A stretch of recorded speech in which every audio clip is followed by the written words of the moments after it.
We're back in the kitchen and I'm in the same outfit. That's because in yesterday's video we made gnocchi soup. Well, actually this was yesterday. So while the gnocchi soup cooks, so if you missed that one and you tuned in for the tea cake recipe, go back to yesterday's video. And that'll be the gnocchi soup recipe. But right now we're gonna work on tea cakes because guys, I forgot to have them on Thanksgiving. And it's always a holiday cookie. It's the family's favorite. I think I've done a couple of recipes way back. I forget the archives are there. Yeah, you know, I was like all them other ones.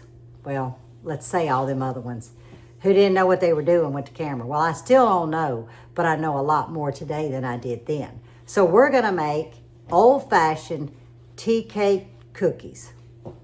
Y'all almost stuttered, but I'm gonna speed this up. So we're gonna go over to the mixer, and yes, that's my new mixer. I got that, what, last March, February or March, because my old one went out, at Christmas last year. Yes, at Christmas. So I settled back with the KitchenAid. I've only used it a few times. It's mainly used during the holidays. So let's go over there. I'm gonna show you what's in it. I'm gonna read the recipe. Yes, this is an old recipe. It's got stains on it. So I'll refer back to it, and I'll also leave the recipe down in the description. So let's go over there to the mixer so I can tell you what's in there. In my mixer, I have 2 eggs, room temperature, 1 3/4 cup granulated sugar, 1 cup of softened butter, which is 2 sticks, and mine is salted butter. I have 1.5 teaspoons of vanilla extract, and I have 3 tablespoons of evaporated milk. And we want to cream this 2 to 3 minutes. I hope the noise don't drive you nuts, but we've got to mix our dry ingredients. And the reason why I'm not preheating my oven is because our dough needs to sit in the ice box 30 minutes to an hour. So let's get our dry mix going while that's getting happy, creamy, because you want it creamy. Now we want 3 cups of all-purpose flour. And I don't scrape it down with a knife. There's 1 cup. And 3. We need 1 teaspoon of salt. We need 1 teaspoon of baking soda. This is a 1/2 teaspoon measure. That's 1 teaspoon baking soda. We need 1/4 teaspoon of nutmeg. Just like that. 1/8 teaspoon of ginger.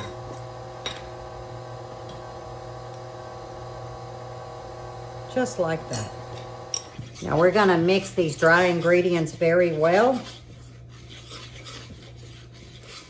Now if you want more nutmeg, more ginger, you can certainly add it, but trust me, those 2 seasonings can be on the strong side.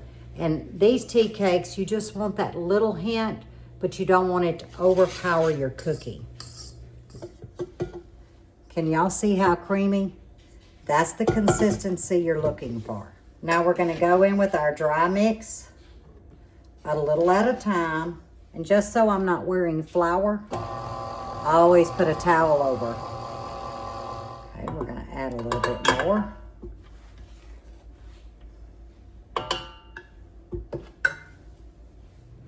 And there is our cookie dough. See, it's very soft. We want it to firm up. 30 minutes is usually good, but sometimes I let it go an hour. So into the fridge, 30 minutes to an hour. Then we'll bake them off. And your dough is gonna be firm. And you can make them any size that you want. I'm actually going a little bit smaller, but come closer to the holidays, I'll make some large ones. But this is for Mr. Buddy. And this way it looked like I slaved and made a whole lot more. There we go. And I want to show you what I mean. Can y'all see that little bit of changing of color? See if I can zoom in. It's right around the, ooh, that's hot, right around the edge. And that's what you want. Here's the other one. This was more prominent. See? This one went in first. That's why I said 10 to 12 minutes. I'm gonna let them cool just a few minutes. We'll put them on a drying rack. All 60 tea cakes are done, but I'm concentrating on the center. Do you see these? That's 14 minutes.